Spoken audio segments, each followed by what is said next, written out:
O ikaw, Yuri. Ha? Nakaw ka eh. Ano sa'yo? Hot silog tay, chicken silog, saka barbecue silog. Wow. Gusto mo patagdagan, ha?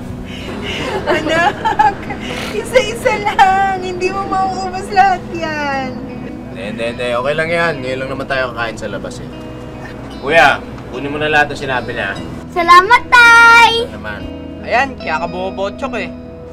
Hindi ah! Sa apat na anak ng magka-live-in na sina Ivy at Roy, si Yuri raw ang pinakapaborito ng kanyang amang si Roy. Malambing at masayahin kasi si Yuri. Makatatay rin ang paslit, kung kaya naman talagang malapit ang bata sa kanyang ama.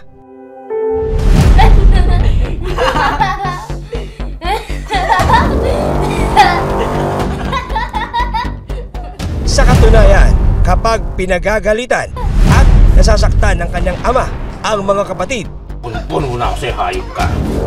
Bakit kung ano-ano pinapadala ng nanay nyo? Sa kanila ko nakikinig, ha? Ha? Tay, wag! Wag! Hindi na po kami magiging maingay! kaunting pagpigil lang daw ni Yuri kay Roy ay titigil na ito sa pananakit.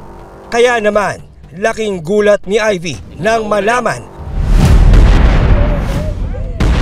ang malagim na sinabi ng kanyang pinakamamahal na anak na si Yuri.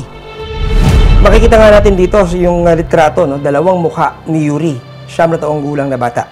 Sa bandang kaliwa, makikita natin yung kanyang sitwasyon nung siya ay maayos pa, masiyahin. Samantalang dito sa may bandang kanan, yung malaking pagbabago. Ang malungkot pa sa litratong ito, makikita natin sa litrato, ginawa pang unan ang katawan ng paslit. Ayon kay Ivy, maging siya nakaranas ng pagmamalupit at pananakit. Araw-araw na yung inom na yan Kwento pa ni Ivy, kahit nagdadalang tao,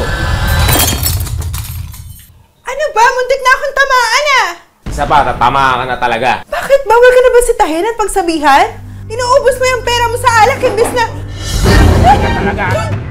nakatikim siya ng pananakit mula sa mismong kinakasama na si Roy. Tama na!